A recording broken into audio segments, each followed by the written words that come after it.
नमस्कार, मैं Preeti Agarwal, assistant professor in chemistry, government college Kekri. आज हम थर्मोडायनामिक्स फर्स्ट का आगे वाला भाग पढ़ेंगे, एंथैल्पी। एंथैल्पी ऊर्जा का ही एक रूप है, लेकिन इसके साथ एक शर्त जुड़ी हुई है, स्थिर दाब। अर्थात स्थिर दाब पर होने वाला ऊर्जा परिवर्तन एंथैल्पी कहलाता है। इसे हम H से रिप्रेजेंट करते हैं। हम कह सकते हैं QP is equal to delta H।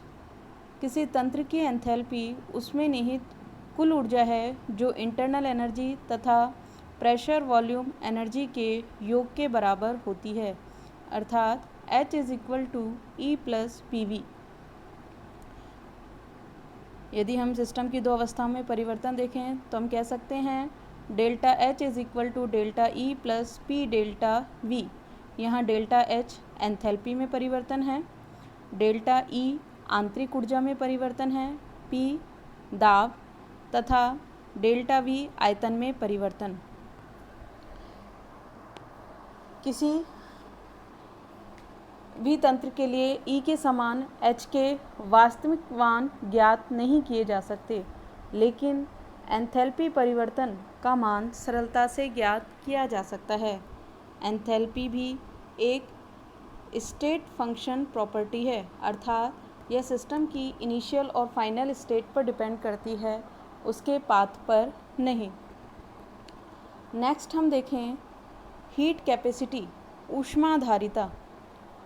किसी भी पदार्थ का ताप 1 डिग्री सेंटीग्रेड बढ़ाने के लिए आवश्यक ऊष्मा उस पदार्थ की हीट कैपेसिटी कहलाती है।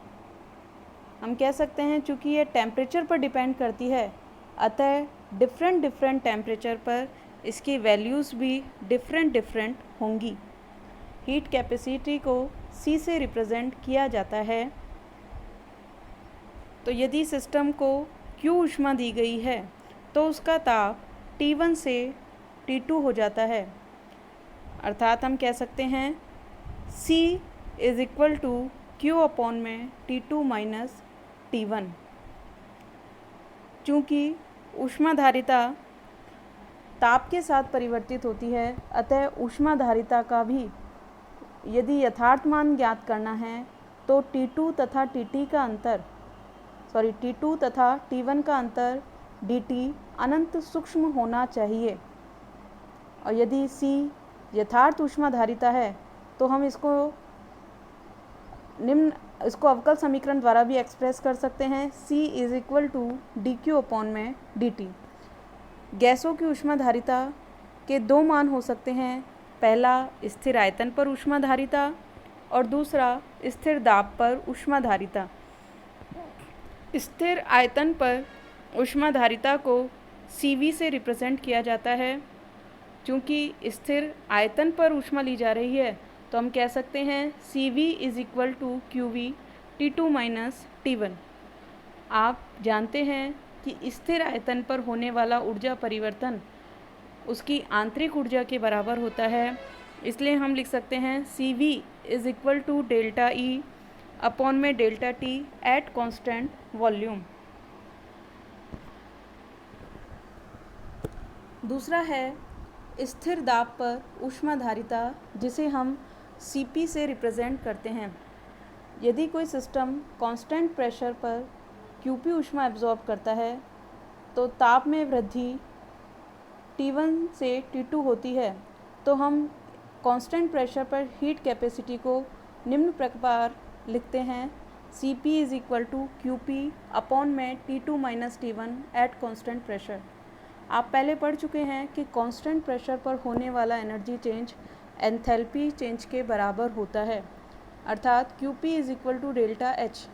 सो we can say CP is equal to delta H upon में delta T at constant pressure. इस प्रकार प्रति डिग्री ताप बढ़ाने से तंत्र की एंथैल्पी में वृद्धि स्थिर दाब पर ऊष्माधारिता कहलाती है, या हम कहें एंथैल्पी में ताप के साथ परिवर्तन की दर स्थिर दाब पर ऊष्माधारिता कहलाती है। हीट कैपेसिटी एक मात्रात्मक गुणधर्म है, एक्सटेंसिव प्रॉपर्टी है, अर्थात यह पदार्थ की मात्रा पर निर्भर करती है, लेकिन हीट कैपेसिटी पर मोल एक इंटेंसिव प्रॉपर्टी है। अब हम आगे देखें, सीपी और सीवी में संबंध तो बहुत इम्पोर्टेंट है। स्थिर दाब पर ऊष्माधारिता तथा स्थिर आयतन में पर ऊष्माधारिता में अंतर गैस कांस्टेंट R के बराबर होता है, अर्थात Cp minus CV is equal to R। अब हम नेक्स्ट पढ़ते हैं जूल का नियम। जूल का नियम कहता है कि यदि ताप स्थिर रखा जाए तो आदर्श गैस की आंतरिक ऊर्जा उसके आयतन पर निर्भर नहीं करती है, अर्थात गैस की आंतरिक ऊर्जा केवल ताप का ही फलन है।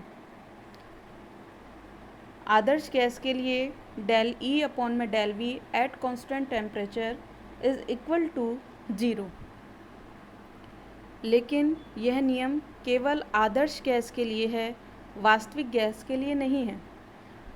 वास्तविक गैसों के लिए कांस्टेंट टेम्परेचर पर आयतन परिवर्तन के साथ आंतरिक ऊर्जा में होने वाला परिवर्तन शून्य नहीं होता।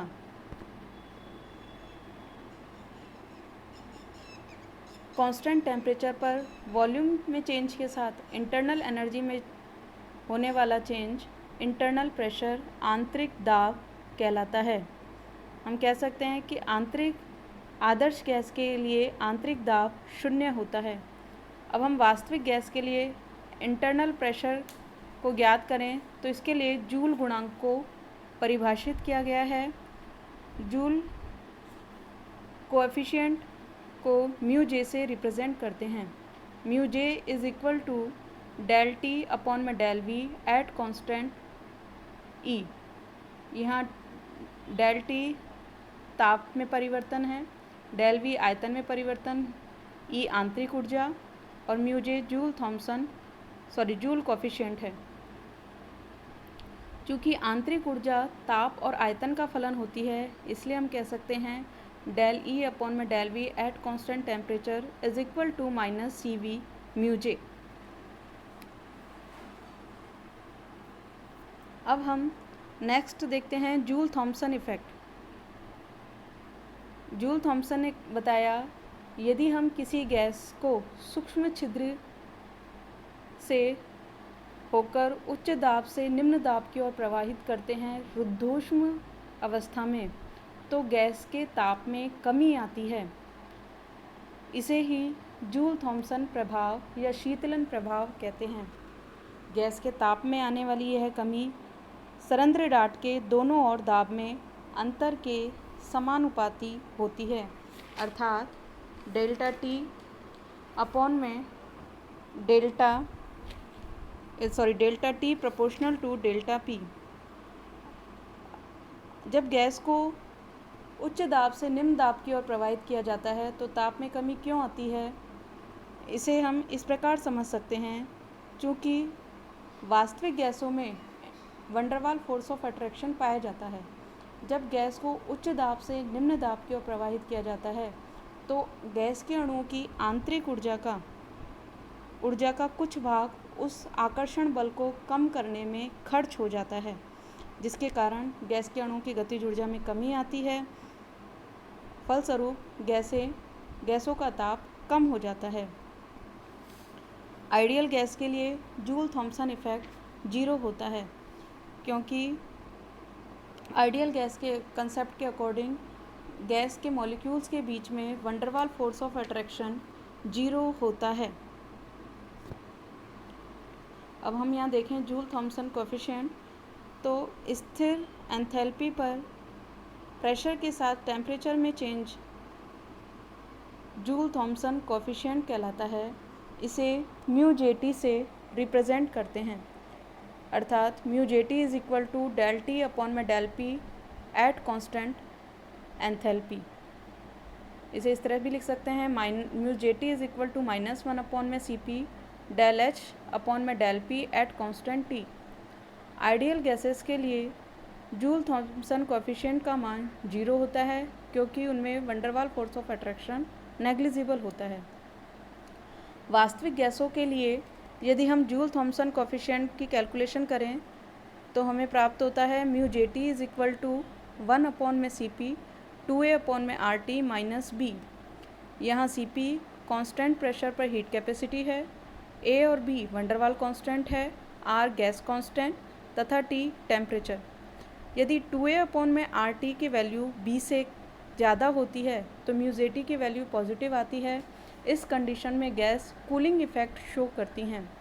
और यदि 2a अपॉन में आर टी की वैल्यू b से कम होती है तो म्यू जे टी की वैल्यू नेगेटिव आती है। इस कंडीशन में गैस हीटिंग इफेक्ट शो करती हैं। वह टेम्परेचर जिस पर जूल थॉम्सन कोफिशिएंट का साइन चेंज होता है या कहें mu J T is equal to 0 होता है, वह टेम्परेचर इन्वर्जन टेम्परेचर कहलाता है। यदि हम इसकी कैलकुलेशन करें तो हमें इन्वर्जन टेम्परेचर मिलता है T I is equal to 2a upon में आर बी। इसके अलावा हम यह भी कह सकते हैं कि वह ताप जिससे कम ताप पर गैसें प्रसारित करने पर शीतलन इफेक्ट कूलिंग इफेक्ट शो करती हैं, इन्वर्जन टेम्परेचर कहलाता है। इन्वर्जन टेम्परेचर पर गैसेस न तो कूलिंग इफेक्ट शो करेंगी न ही हीटिंग इफेक्ट। यहाँ एक्सपेक्शन केस है एक कि हाइड्रोजन और हीलियम दोनों गैसों के लिए इन्वर्जन टेम्परेचर नेगेटिव में होता है। हाइड्रोजन के लिए इन्वर्जन टेम्परेचर की वैल्यू -80 डिग्री सेंटीग्रेड तथा हीलियम के लिए -240 डिग्री सेंटीग्रेड होती है। एक्सपेंशन से कूलिंग होने पर जूल थॉम्सन इफेक्ट पॉजिटिव तथा गर्म करने पर जूल थॉम्सन इफेक्ट नेगेटिव कहा जाता है। इन्वर्जन टेम्परेचर गैस के प्रेशर पर भी डिपेंड करता है। इन्वर्जन टेम्परेचर से नीचे टेम्परेचर पर यदि गैसों का एक्सपेंशन किया जाता है तो जूल थॉम्सन इफेक्ट से गैसों को ठंडा करने पर लिक्विफिकेशन उनका आसानी से किया जा सकता है। नेक्स्ट हम देखते हैं बॉयल टेम्परेचर। वह टेम्परेचर जिस पर कोई भी गैस आइडियल गैस की तरह व्यवहार करती है, या हम कहें वह मिनिमम टेम्परेचर जिससे अधिक टेम्परेचर पर गैस के पीवी का मान प्रेशर के बढ़ने के साथ सदैव बढ़ता है, उसे बॉयल टेम्परेचर कहते हैं। इसे टीबी से रिप्रेजेंट करते हैं।